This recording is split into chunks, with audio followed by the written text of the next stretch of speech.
Hello and welcome to the Novosanis EACR Research Grant webinar. I'm José Thijssen, your moderator for today's webinar, and I'm a Senior Marketing Manager at Novosanis, part of OraSure Technology. In the summer of 2021, we opened the application process for the Novosanis EACR grant. The grant was opened for all EACR members, and we were delighted to have received over 15 high-qualified applications. The grant awards the most impactful proposal in cancer-related research using urine as a sample type, which has shown to be an emergent non-invasive liquid biopsy. After a detailed review by the experts of the EACR, one proposal was selected as the winner, along with 3 runners-up. In a series of 2 webinars, we will present the research of some of the winners. Today, we'll be looking specifically to Dr. Anne-Cécile and Ms. Antonija Hanžek from Université de Nîmes in France. They will present on their research, which is titled Early Detection of Ovarian Cancer using aptamers in urine. First, I'd like to provide a few instructions about the webinar interface on your screen. We'll be having a panel Q&A after the presentations. So to submit your questions to the panel, type your questions in the Ask Question window on your screen and click Submit. You can submit questions anytime throughout today's presentations.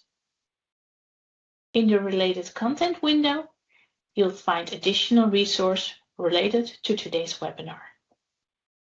A last housekeeping note: to expand or minimize the slide screen, please click the icon within the top right of the slide window. The icon with the arrow in each corner will expand to full screen. Today we'll have 2 presentations. One from the EACR Research Grant winners, Dr. Anne-Cécile and Ms. Antonija Hanžek. And we'll start with the presentation from Ms. Stephanie Jordaens. Ms. Stephanie Jordaens is a biomedical scientist at Novosanis, and she's also doing her PhD in collaboration with the University of Antwerp. Today, she will be presenting liquid biopsy non-invasive, COLI-P, preservatives, and applications. Hello everybody, my name is Stephanie Jordaens. I'm a PhD student at the University of Antwerp and a biomedical scientist at Novosanis. First of all, did you know that breast cancer is the first leading cause of cancer in all women alone and when looking at both? And that it is also the leading cause of death by cancer in women? And that prostate cancer is the 4th most common cancer in general, but the 2nd most common in men? Additionally, cervical cancer is also high ranked as the 7th most common cancer in general, but the 4th most common cancer and 4th cause of death in women. These numbers and the amount of people who yearly die of cancer are shocking, and we should do something about it. We see that currently for breast cancer, mainly mammography and clinical breast examinations are used to detect breast cancer. These methods are invasive and not comfortable for the possible patients. For prostate cancer, on the other hand, mainly the elevated PSA levels in blood are checked before possible patients are referred to biopsy. However, it is known that PSA is not as specific as we would love to have it and could therefore lead to overdiagnosis and overtreatment. The current sampling methods for cervical cancer, such as Pap smear, present clinical, test and personal barriers, whereas the self-sampling methods, such as vaginal brushes for HPV detection, can be challenging as well. To conclude, we see that the current standards of care are not yet widely accepted by patients and have some barriers and challenges to overcome. Therefore, it is important to look further into a way with non-invasive methods, and this is where liquid biopsy might be the solution. The most often used liquid biopsy is blood, which uses either serum or plasma as a sample type. However, blood has several limitations that can be resolved by urine. Compared to blood, urine is absolutely non-invasive, can easily be collected at home, and does not add burden of substantial blood draws. Moreover, the collection of urine is not limited by the health status of a patient and does not entail any risk of transmission of bloodborne pathogens. The high volumes that can be obtained per patient address the limitations of low biomarker concentrations and allow multi-omic testing to detect a complete panel of biomarkers. Urinary biomarkers can be used in the oncology field for several applications. They can be used for screening, diagnosis, prediction, and prognosis, as well as therapy selection and monitoring. Probably it will not be a surprise that urine can be used as a liquid biopsy for urinary tract-related cancers such as bladder cancer, prostate cancer, colorectal cancer, renal cancer, ovarian cancer, endometrial cancer, and cervical cancer. However, urine can also be used as a sample type for the detection of thyroid cancer, breast cancer, lung cancer, and pancreatic cancer. Here we see that urine contains both cellular and cell-free components, but also proteins, metabolites, and volatile organic compounds can be found in urine. Even the concentration of metals in the urine can be used as a biomarker. Urine clearly is an emerging liquid biopsy. A quick PubMed search showed us that in the last decades, the number of publications concerning urine and oncology, or urine and extracellular vesicles, or urine and cell-free DNA increased massively. For urine and oncology, there was even almost a doubling of the amount between the 3 decennia so far, and for others even more than that. It takes time to develop a biomarker. The process of development of a biomarker for early cancer detection is normally divided in 5 phases.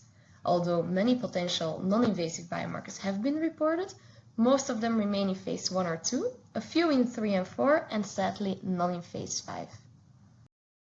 Analytical validity of any biomarker has to be evaluated for accuracy, reproducibility, and reliability before they can become a clinical utility. For the clinical application of biomarkers, the standardization of specimen collection, handling, storage, and analysis are key for quality assurance, reliability, and reproducibility. With the significant advances in analytical techniques and tumor biology, there is a great possibility of a more accurate, sensitive, and cost-effective non-invasive test for early detection of cancer to be developed in the near future.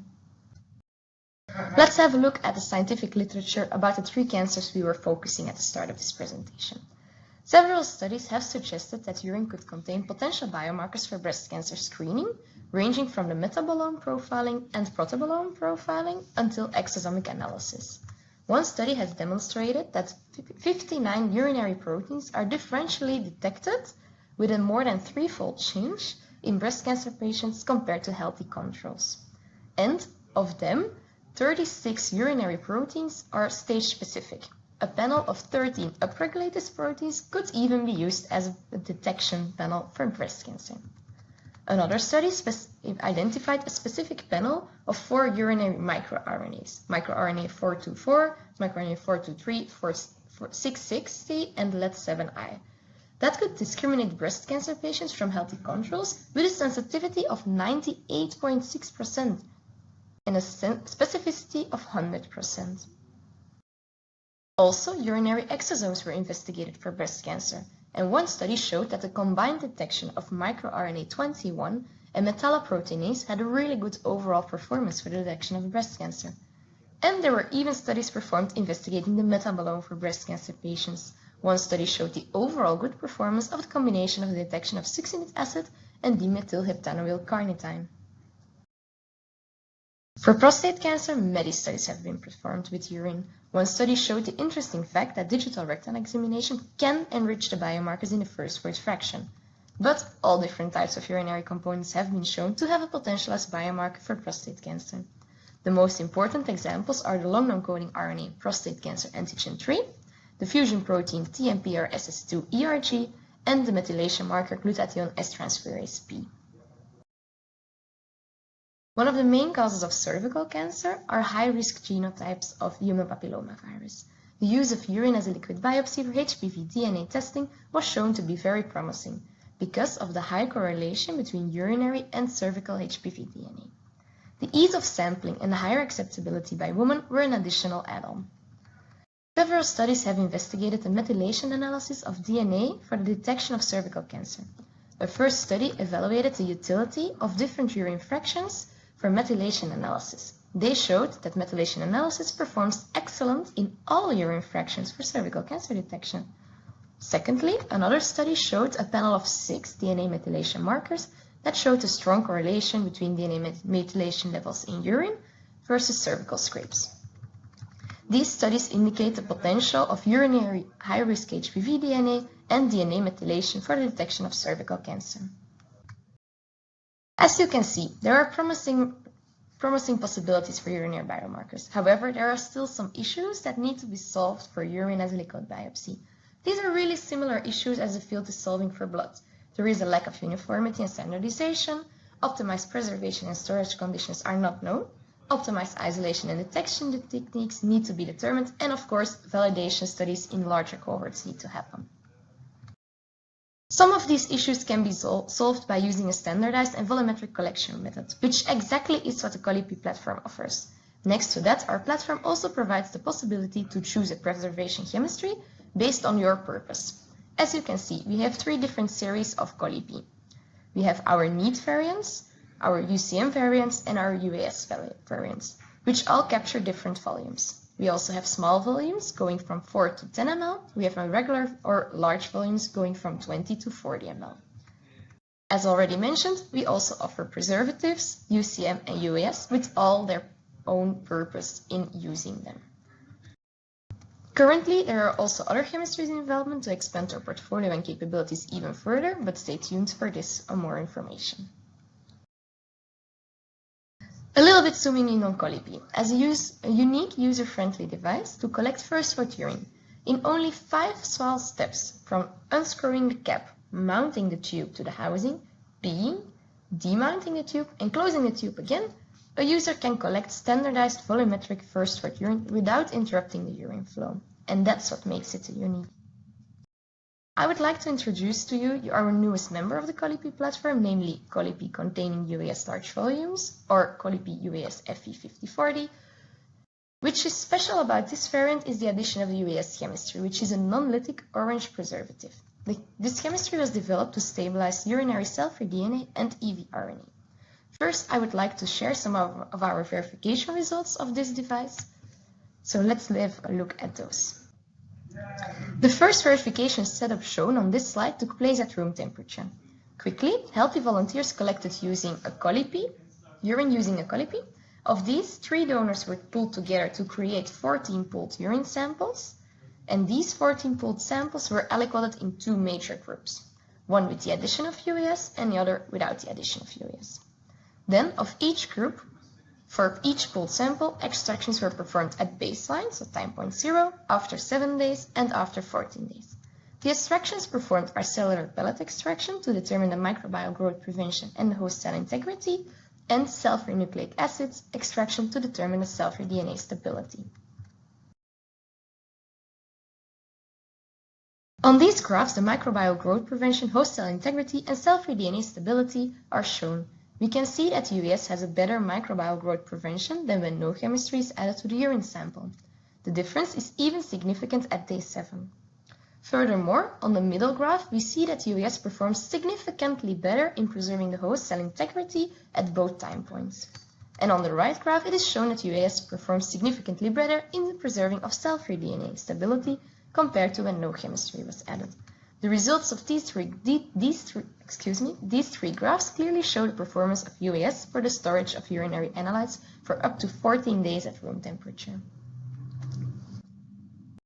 In addition, similar extractions and investigations were also performed at simulated conditions, mimicking sample transportation and laboratory processing. In this case, the aliquots were processed at baseline or after 3 freeze-thaw cycles. These freeze-thaw cycles went from -20 degrees to up to +40 degrees with a minimum of 3 hours at each temperature. In this experiment, under the simulated transport or laboratory conditions, we clearly showed that UAS maintains the host cell integrity and cell-free DNA stability significantly better than when no chemistry was added for the urine. Taking all these verification results together, we clearly showed the excellent performance of UAS in healthy volunteers. Of course, as we all know, when you want to bring a product or a chemistry or an assay to the clinic, results from healthy volunteers alone are not sufficient. Therefore, Novosanis is collaborating with several partners and executing studies. For today, we would like to focus on breast cancer, prostate cancer, and cervical cancer, since these all three are in the top 10 of most cancers and top 5 of deadliest cancers, as I mentioned in our beginning. For this, we will focus on URIDETECT and CASUS. Firstly, my PhD project URIDETECT is a collaboration between the University of Antwerp and Novosanis. It handles about urine as a liquid biopsy or a sample type for biomarker detection for breast and prostate cancer. My PhD project is split up in 3 or more clinical related work packages and 1 more technical innovation aimed work package. The first work package focuses on the evaluation and optimization of protocol for urinary biomarker detection at 3 biomarker type levels. The second and third work package are similar to each other, one about prostate and one about breast cancer. And the fourth work package will focus on the further development of our device portfolio. I would like to focus on the first pilot of our optimization study. Here, urine samples were collected from healthy female volunteers, healthy male volunteers, pregnant women, breast and prostate cancer patients. With these urine samples, 3 different isolation methods were compared for their performance on first-word urine samples using qubits to measure the DNA concentration and tape station to measure the percentage of cell-free DNA. In addition, all participants were requested to complete a questionnaire regarding the usability of Colli-Pee. So let's have a look at the more scientific data first. On the left graph here, you see the DNA concentration of the samples combined per isolation method. Here we can see that the 3 different isolation methods investigated performed comparable to each other. No significant differences were found, although based on the isolation method and results, QIAGEN seems the better fit.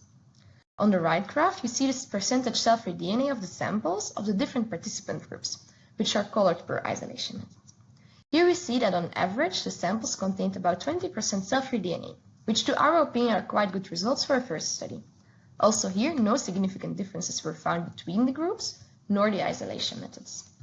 To conclude, we can state that both for the quantity and quality of the DNA isolation from first-word urine, all 3 investigated methods performed comparable. Currently, we are also working on the first pilot study for eVRNA as part of this project. For this pilot, urine samples were collected from healthy female volunteers, healthy male volunteers, pregnant women, breast cancer and prostate cancer patients, similar as the previous. With these urine samples, several EV isolation methods and RNA isolation methods will be compared for their performance on first-word urine, using qubits to measure the RNA concentration and tape station to determine the quality. But stay tuned for these results. Also, these patients were requested to complete a questionnaire regarding usability of Colli-Pee. I would like to share some of these usability results with you so that you have a few insights in this as well. The participants received several questions regarding the usability of Colli-Pee before, during and after use, as well as comparing Colli-Pee to a standard urine cup. On the left graph, you can see that most of the participants, about 71%, prefer to collect urine with Colli-Pee over the standard urine cup. And on the right graph, I've depicted the general experience of our participants. Here we see that about 80% rated Colli-Pee easy to even very easy to use in general. To conclude these results, we can say that Colli-Pee scores really high on its user-friendliness and easy handling. Secondly, CASUS, the Horizon Europe project, is a collaboration between Selfscreen and 3 Belgian hospitals together with Novosanis. It handles about the first-word urine as a sample type for cervical cancer detection, focused on HPV detection and methylation analysis. In the first work package, different pre-analytical factors were compared and validated. In work package 4, the actual validation of the detection methods is described. The overall aim of CASUS is to develop the first fully molecular integrated cervical cancer screening approach to search for non-invasive source of methylation markers in a one-step triage via home sampling. We investigated whether first-word urine collection volume affects the detection of human endpoints, being glyceraldehyde 3-phosphate dehydrogenase, beta-actin, beta-globin, by comparing 3 different volumes, 4, 10, and 20 ml. PCR-CQ values results for human endpoints are represented in the box plots on this slide for the different collection volumes and the different extraction methods, being EasyMac for the upper figure and centrifugation followed by EasyMac for the lower figures. We did observe significant differences in CQ values for GAPDH when medium CQ values for 20 ml was higher than for 10 ml. The human endpoints represent the sample quality for both HPV DNA testing and biomarker testing and are therefore important factors to evaluate. Since HPV DNA detection using the 20 ml collection device was already providing promising results, these additional results also support the potential of 4 and 10 ml collection volume for research purpose. I would like to share some of the usability results that have been collected with cases as well. So on the left graph, you can see that most of the participants, 61%, preferred to collect urine with the Colli-Pee over the standard urine cup. And on the right graph, we've depicted the SUS score, which is a score that actually gives something about the system usability scale based on scores from 7 out of 8, till 8, excuse me. I had the impression that the sampling collection went well was the question that was replied. So here we see that most participants rated Colli-Pee a SUS score of 7 or 8 out of 8, which are really good results. To conclude these results, we can say that Colli-Pee scores really high on its user-friendliness and easily handling, as also shown by the Eurodetect study.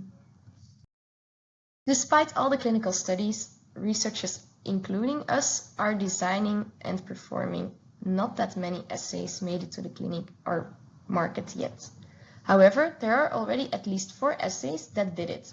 They are commercially available and ready to use for prostate cancer in this case. So, to conclude, I believe urine is a promising source of cancer biomarkers and that this for several applications. In addition, Colli-Pee UAS could help in standardizing collection, handling and storage of urine as urinary biomarkers. However, for most applications, a bridge still needs to be built between the convincing research that is out there and the clinic to get non-invasive sampling to the patients. As for future perspectives, we at Novosanis will continue our research to expand the Colli-Pee portfolio and urinary biomarkers for different cancers ourselves, as well as in collaboration with parties to help bridging the gap to the clinic and the patients. With this, I would like to conclude our presentation. Thank you for your attention, and if you have any questions or want more information, feel free to visit our website or email, and I will also be available for the Q&A later in this webinar. Thank you for your attention, thank you for listening, and also for watching. It's my pleasure to introduce today's keynote speaker, Dr. Anne-Cécile Duc and Ms. Hanžek from Rome at Université de Nîmes in France. Dr. Anne-Cécile Duc is an associate professor at the University of Nîmes. Her research focuses on the interaction between nucleic acid and proteins to detect molecules such as cancer biomarkers. She has a PhD in chemistry at Wayne State University in Detroit, in the US. Today, she will present together with Ms. Hanžek, who is a PhD candidate in biochemistry at the University of Nîmes.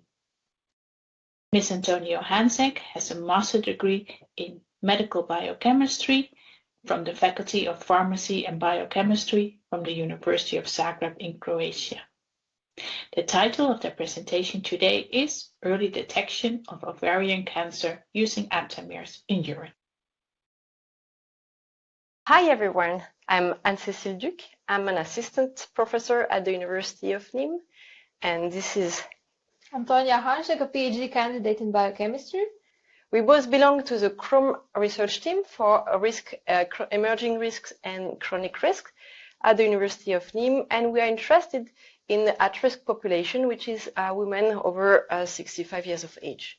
And today we will be telling you about our project on detecting ovarian cancer early using aptamers in urine.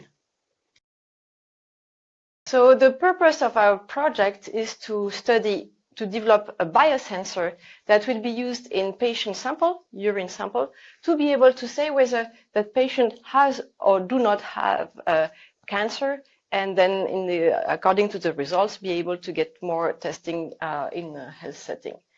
And for this, we decided to use a probe that's an aptamer-based and a target that is a biomarker.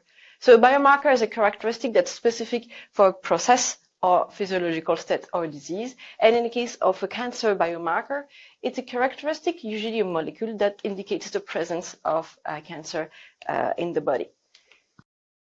In the case of ovarian cancer, we can see here on the map that it's found throughout the world. It has an average age estimated rate of 6.6 for 100,000 women in the world.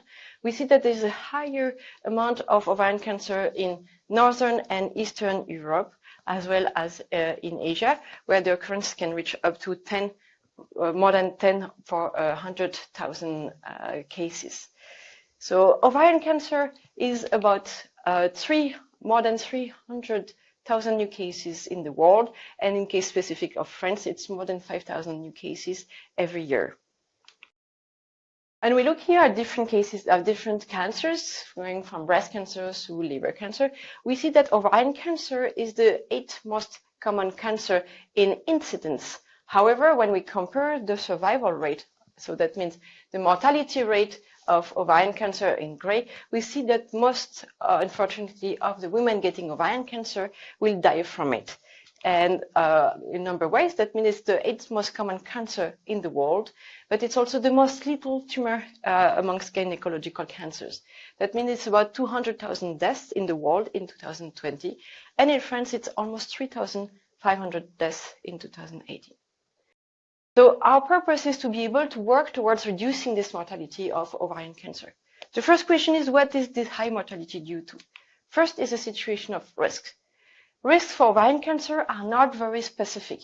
We have other factors that are usual, such as alcohol consumption, smoking, obesity, and the reason for our population of interest, which is over age 65, family history. The main risk is the reproductive cycle history of women, the absence of pregnancy, late menopause, not taking oral contraceptive increases the number of cycles that a woman undergoes, and that then tends to lead to higher risk of ovarian cancer. The final risks are family history. A high family history of cancer obviously increases the risk of cancer, and more specifically, genetic mutation such as BRCA1 and BRCA2 will increase the risk of getting the incidence of ovarian cancer in women. And despite the more overall use of oral contraceptive that have a tendency to reduce the occurrence of ovarian cancer, there is a prediction of an increase of almost 55% by 2035 of the incidence of ovarian cancer. That's being correlated to the aging overall of the population. And compared to other cancers, the progressively slow is improving survival rates in ovarian cancer. So a bit more about ovarian cancers. We talk about ovarian cancers as there are several types of ovarian cancer. We will not be getting into the different types today. However, we will cover briefly the different stages. Stage 1 is a situation where the cancer is concentrated in the ovaries. Stage 2 is when it starts spreading into the uterine area. Stage 3 where it's spread within the abdomen, and Stage 4 where the situation has developed into the most of the human body. And if we look at those data here from GloboCan for UK, Ireland, Denmark, and Canada, we can see that most of the cases of ovarian cancer occur in the later version of the stage 3 and Stage 4. And that's unfortunate, as the survival rate for ovarian cancer, when it's in its early stage, is up to 90% after 5 years. However, when we focus on the situation of ovarian cancer detected at Stage 3 or 4, the survival rate drops below 20% at 5 years. And so another reason why ovarian cancer is detected so late and then has such a poor prognosis is the symptoms. The symptoms, as you can see, are not very specific. Fatigue, weight loss, appetite loss, pain in the stomach, bloating in the area. And so this is basically usually because of the weight, the volume that's occupied by the tumor. And it also goes with a frequent urge to urinate. So the symptoms are not very specific, especially for women who are undergoing menopause, and so are not an easy way of being able to diagnose ovarian cancer. Another reason why ovarian cancer has such a high mortality rate is because of the diagnostics. So far, they are not very high accuracy diagnostic. It's physical exam of the women, pelvic exam with the insertion of fingers in the vagina of the woman, a transvaginal ultrasound where where the ultrasound probe is inserted into the vagina, And the gold standard of ovarian cancer is a blood sample for cancer antigen 125 or C125. However, the combination of all these exams, pelvic exam, transvaginal ultrasound, and C125, do not have a high level of reliability concerning the detection of ovarian cancer. In the case of ultrasound, it's obviously very linked to the operator. And the issue with CA125 or cancer antigen 125 is that it's mainly expressed at later stage of ovarian cancer. Therefore, it doesn't really help into improving the early diagnostic of ovarian cancer. So those diagnostics are not very specific, but they are also very considered invasive. So we asked about 100 people how would they feel about the invasiveness of those different techniques, pelvic exam, transvaginal ultrasound, and blood test. And out of those more than 100 people, almost half of them did find that the pelvic exam was something that was invasive, and a transvaginal ultrasound was invasive to very invasive, and compared to a blood test that is still fairly common. And so that invasiveness of those diagnostic methods could be an issue. And we then asked to whether people would be willing to undergo those diagnostics to be able to get an answer. And so when we asked that same population, would the invasiveness of those diagnostics be something that would delay their search of diagnostic? More than 30%, 40% actually did reply that that could cause a delay in their willingness to get a diagnostic. So obviously that means that if we delay a diagnostic, then we are more likely to get the detection at a later stage. So to be able to work towards reducing the invasiveness of this diagnostic, we decided to move on to a urine test. And then we asked in that questionnaire, would people be willing to take a urine sample to be able to get answers concerning a diagnostic? And in almost half of the people that we asked, they would be willing to take a urine sample first, even before blood, to be able to get an answer. So that means that urine indeed is a good tool to get information. It is a good tool to get people to be more willing to undergo testing. And from the biochemical point of view, urine also is an easy sample because it's a less complex matrix. We can get large volume, which is a good thing when we have something that is not such a high concentration. It's obviously non-invasive and therefore is very good for routine testing. So when we consider urine, then we ask people, would they be willing to collect the sample themselves at home? And when we asked people this question, more than half of the people agreed that they would be willing to take that urine sample at home, and it was easier for them. However, when we asked whether they would be willing to actually carry out the tests themselves at home, in the line of the COVID testing existing actually, it was not such a widespread response. Only 20% of the people did consider that they would be willing to do the testing at home. Most of the people considered that they would collect the urine at home and then send it to different kind of health services. So that's something that we have to take into account in the design of that biosensor that we are working towards. So in the case of that biosensor, we decided to use aptamers. So what are aptamers? Aptamers are single-stranded DNA or RNA oligonucleotide that can bind with high affinity and high specificity to a target, and they can therefore be used as a detection probe. Those aptamers have the ability to adopt different kind of secondary structure, and this structure can be modified once they bind to the target for which they've been selected. And the idea then is to form that complex aptamer target and to be able then to modify this to be able to get a biosensor. What are the advantages of aptamer? They can be selected against a large array of targets, very different kind of molecules, very different size of molecules, so it's very convenient for this purpose.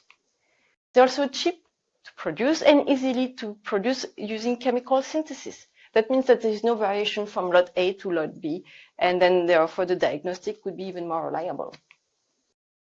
We can select those aptamers with high specificity and high affinity to ensure that we get something that is indeed specific. And also in the situation that we are, they are stable at various pH and temperature. And so that's something to be taken into account in the situation where we want to be able to get the interaction going on and the testing done afterwards. So in this project, we decided then to use aptamer that would be targeting that of a biomarker for ovarian cancer. And so to decide which biomarker that we wanted to work with, we did a survey literature into which biomarker were expressed at the early stages of cancer in a reliable manner. And for this, we ended up with looking at the different concept, and we ended up with a protein called HE4. And the idea is to be able to detect this protein to get a yes or no signal concerning the presence of ovarian cancer in that female patient. So HE4 is for human epididymis protein 4. Here it's a structure that's obtained through AlphaFold, as there is no crystal structure as of yet. So HE4 is a protein that's overexpressed in all types of ovarian cancers. So I mentioned that several cancers can exist for ovarian cancer. So it's overexpressed in all types of ovarian cancers. So it's overexpressed in all types of ovarian cancer, and it's also elevated in blood samples at early stages. And that's something that's important to take into account in the situation where we want to be able to detect ovarian cancer as early as possible. Is expressed in the early stage up to 90% of those ovarian cancer. It's actually something that's used in an algorithm, ROMA, risk of ovarian malignancy algorithm, along with that C125 gold standard, and to ensure the diagnostic that's given for ovarian cancer. And it's a FDA-validated biomarker for recurring ovarian cancer. So it's something that is currently used, but not as a first step approach for ovarian cancer. And as a single biomarker, it has the highest sensitivity and specificity for ovarian cancer detection. And so now Antonija will be coming to tell you about this specific biomarker in the situation of urine. So we are focused in HE4 in urine. It is a small protein of 25 kilodaltons, so which is below a cutoff value of glomerular filtration, which makes it excreted from serum in urine and easily detected. It is elevated in ovarian cancer patients in urine, but not in healthy or benign conditions. And in fact, it has been shown that it has similar or same diagnostic value as serum HE4, with even higher concentrations in urine, which makes it easier to detect. Also, it has a great stability. It has better stability over time compared to serum HE4 and serum CA125. Therefore, urine represents an alternative, less invasive source of HE4. As we have previously seen, urine is a well-accepted sample among population based on the questionnaire. So using ColiP device for detection of HE4 offers non-invasive collection of urine. It has potential to increase the participation in diagnosis, so getting earlier diagnosis. And also, currently, there is no screening methods for general asymptomatic population. So ColiP device could help in this aspect.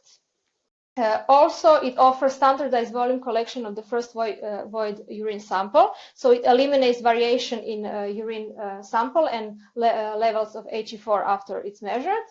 So, and currently we are performing a research of the effect of different urine stabilizers of HE4 to even increase the stability of HE4 once the sample of urine is transported to a testing facility.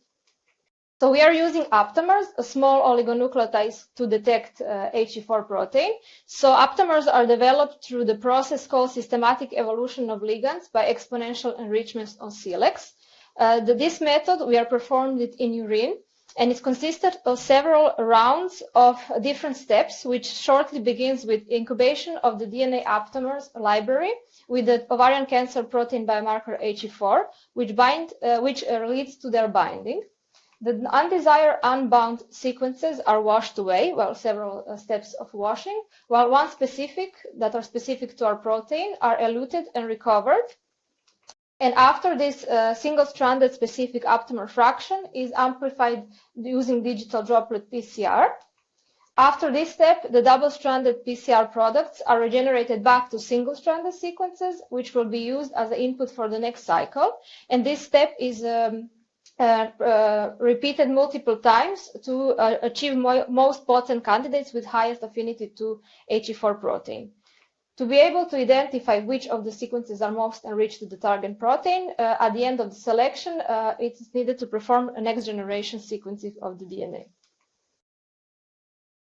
After we performed next generation sequencing. We obtained, after 10 rounds of selects in urine, many different sequences, more than 3 million reads. And after selection of the data, there was more than 3,000 different unique sequences. Based on bioinformatics analysis, which is mostly following the enrichment to target protein of HE4, we selected several most enriched, most potent candidate aptamers. And one of the things we are looking at is folding of this DNA, as we can see here on the figure, because we are interested in those candidates who have good interest in secondary structure that could have impact in binding to target ovarian cancer protein. After selection of the candidate aptamers, we have to validate that they are actually binding to the target proteins and further characterize it before applying it to a diagnostic test. For this purpose, we are using thermofluorimetric analysis. This analysis follows the changes in DNA fluorescence upon binding of different intercalating dyes, such as cybergreen, which binds to the double-stranded regions of the aptamers. And upon binding of the target proteins, we can follow the melting curve, which shifts to the change of fluorescence and pass to the more stable state once it's bounded with the proteins usually, and we can see the higher melting temperatures. So in case of our specific aptamers to urine HE4 protein, if we look at this binding curve, we can see that in the free state of the aptamer, we observe one melting profile with the temperatures around 45 degrees. And by leaving the aptamer at a constant concentration and increasing the concentrations of ovarian cancer protein, we can see the clear shift to the higher, more stable state, so higher TM value around 60, which can imply potential binding of aptamers to our HE4 protein. This data enable us to construct binding curves, and binding curves enable us to calculate the constant of dissociation, which is our measure of affinity. And for our aptamers, we succeeded to have KD value in nanomolar range. So in fact, we do have some potential candidates that bind to HE4, and we can use it after in diagnostic tests. So to conclude our research, we are looking at urine, as urine is a great non-invasive source of cancer biomarkers. Particularly, we are interested in human epididymis protein 4 because of a great characteristic. It's ideal, most potent target for ovarian cancer. And we are detecting HE4 using aptamers, so small oligonucleotides that can be selected and applied in urine. And this enables us to future design different type of diagnostic tests, such as APTA sensor. And so we hope that this project will help to detect HE4 in urine, and that will be a great tool to be able to reduce the burden of ovarian cancer in women's life. And now I would like to thank everyone that helped us getting this project started. First, our collaborators, Dr. Frédéric Ducongé of the CEA, for the next generation sequencing that we performed at different rounds of the SELECts. Also, Professor Christian Siatka of the University of Nîmes and the École de l'ADN, the co-director of Antonija's PhD thesis. Then Alicia Goat, a Master 2 intern that got the thermofluorimetric analysis started in the laboratory. Also, the Chrome research team that we belong to, and the University of Nîmes in help of getting this project and this webinar recorded. Then the different sponsors, including the region that is financing Antonija's PhD, the Bioxy initiative for feedback when this project got started, and finally the Novosanis EACR initiative that afforded us a runner-up grant and got a lot with those results. And I would like to thank you all, and we would like to thank you all for your attention, and we will be willing to take any questions.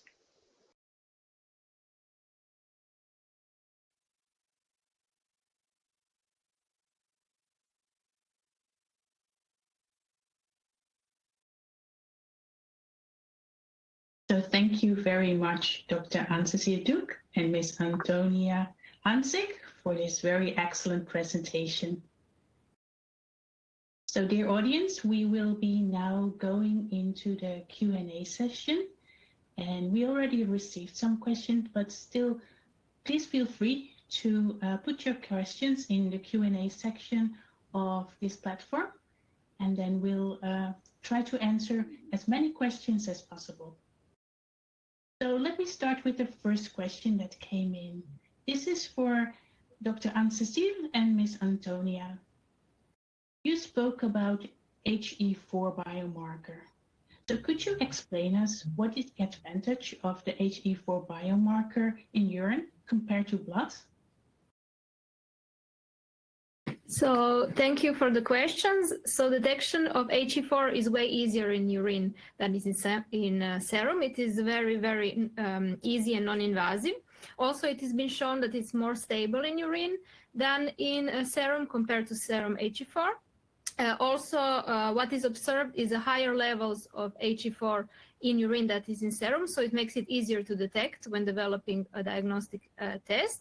Also, there is few advantages that we did not talk about it before. For example, in a specific group of ovarian cancer called the low malignant potential tumors, urine HE4 was positive in more cases than serum HE4, so it can be very convenient in this type of cancer, and as well in monitoring of the patients after surgery and the treatment. Urine HE4 was elevated earlier in the course of disease than it was in serum, so it makes it a good biomarker, for example, for detection of recurrent ovarian cancer. Right. Thank you very much, Ms. Antonija, for this excellent answer. And I think you explained very well why this is a very excellent biomarker in urine. But can I ask a question more broader that came in here as well from the audience? What is considered the ideal urine cancer biomarker, and what are characteristics for a good urine biomarker? Could you give your opinion about that? And I leave it to you, Dr. Anne-Cécile and Antonija, to answer.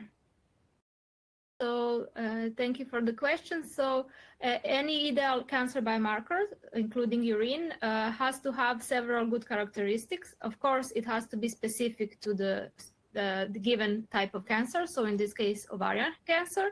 It has to be sensitive, so not elevated in urine in benign conditions or in healthy individuals, which could lead to false positive results. So it has to be very sensitive. It has to ideally correlate the level of the urine biomarker with the tumor size or burden, so we can follow also the progression of the disease. And ideally half-life to be able to measure it serially. So in urine, it would be very convenient because we can use serial urine at any time point. So that would be a good biomarker. All right. Thank you very much for the answer. Here comes a new question for Ms. Stephanie. Do you think Colli-Pee device can solve the problem of urine volume standardization? Did you try to test effects of the different volume of urine on measurement on cell-free DNA, microRNA, or other type of biomarkers? Thank you very much for that question, José. So we do believe that urine Colli-Pee can indeed solve the urine volume standardization issue. We do have a device that does standardization of the volume that is collected. So we do know in which ranges it will collect, and it will always collect in those ranges. Additionally, we also see the benefit of the first void, which our device captures.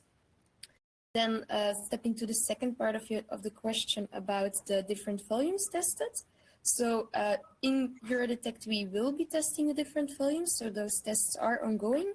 But as shown in the slides as well, 3 of our smaller variants and our regular variant, so the 4 ml, the 10 ml, and the 20 ml, have been tested in cases to compare them if there is an effect of the volume. And so far, these results are really looking good, that the volume is not really that important yet, at least for the CASUS study where it's going about HPV DNA in first void urine, which is, of course, highly present there in the first void. For the results on the different cancers, on cell-free DNA, the eVRNA, and proteins as well, we will have to wait for the results of EuroDetect. All right, thank you very much for the question, Stephanie. So the other question that just comes in is that looking into your opportunities with biomarkers and Ms. Anne-Cécile and Ms. Antonija, you presented that for HE4 and ovarian cancer, what do you believe are the steps to bring such a test into the clinical practice? Could you explain what you think is needed there?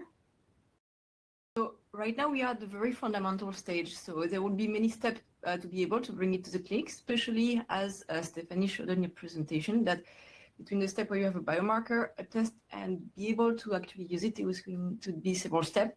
The first step would be to ensure it because that actually detects the cancer in ovarian cancer patient. So to test it in existing ovarian cancer, and then to test it also in a blind version in a healthy sample to ensure that this detection is specific for ovarian cancer.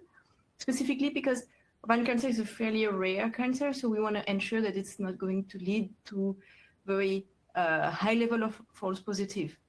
And the second thing to take into account as well is how do we want to have this test working? Because we, at the beginning of this project, had an idea of how we wanted that test to work and to have potentially patients test themselves.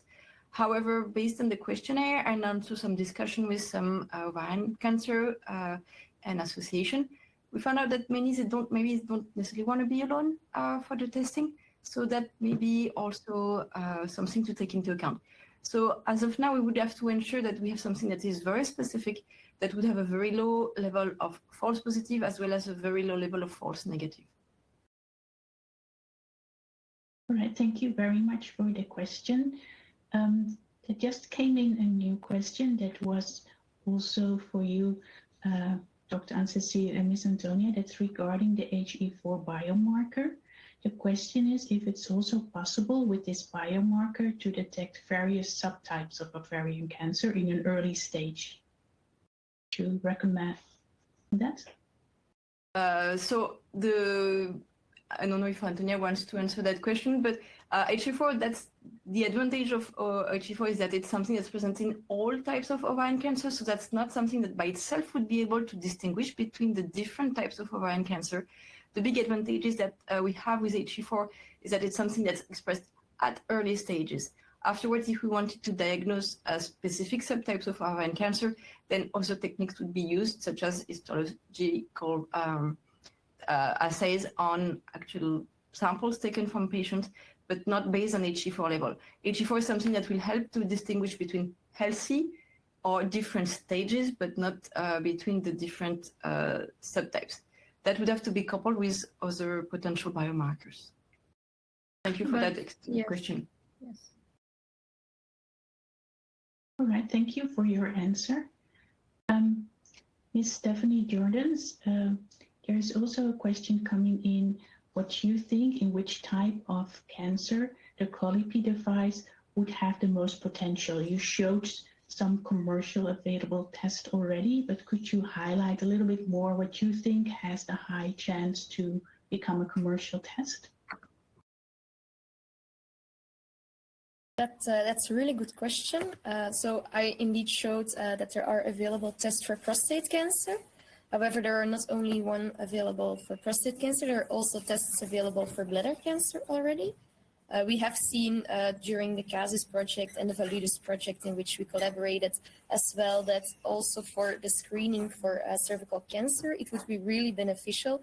A lot of people, participants of those studies added to their questionnaires and to their experience that they would love to use urine as a sample type. So the preference there is really high.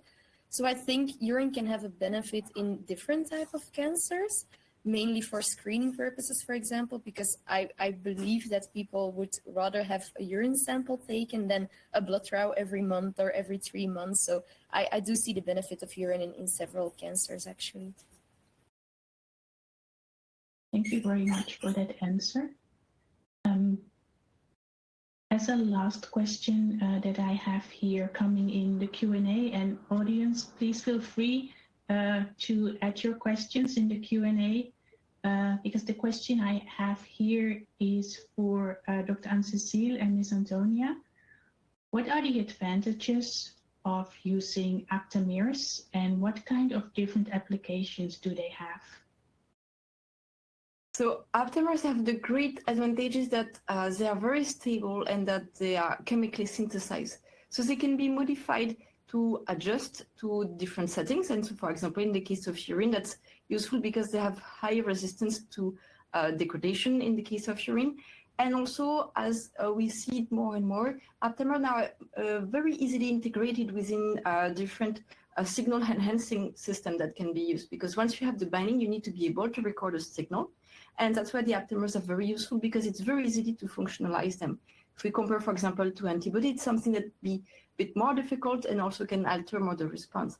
However, aptamer is very easy for that. Very easy for that, because then we can have, once the aptamer, we have demonstrated the specificity of the aptamer, getting the signal with a high sensitive platform for signal enhancing is not going to be an issue. And so far, it's used in the various applications, such as detection of foodborne pathogens, or it's starting to be used in the situation of cancer or in tuberculosis. And some of them have been approved in different countries, such as Europe or Korea, for specific settings. But their great strength is really the ability to be able to functionalize them in the way we want. Thank you very much for that excellent answer. And since up to now there are no more questions coming in, I want to thank the speakers, Ms. Stephanie Jordaens and Dr. Anne-Cécile and Ms. Antonija Hanžek, for their contributions and their excellent presentations and explaining more about the use of urine in cancer diagnostic, cancer screening. So I think that is a great way to educate our audience about what the possibilities are with urine and how Colli-Pee can help basically to collect that sample in a standardized way. So thank you very much for your contribution today and for your presentation. I want to thank the audience as well for dialing in and joining us in this webinar. This webinar is recorded, so the recording will be available shortly after this call. And we'll have also another webinar on November 8th, where we will have Barbara Quinn, who won the EACR grant, presenting her research. So thank you all for your attention today and have a great day. Thank you, everyone.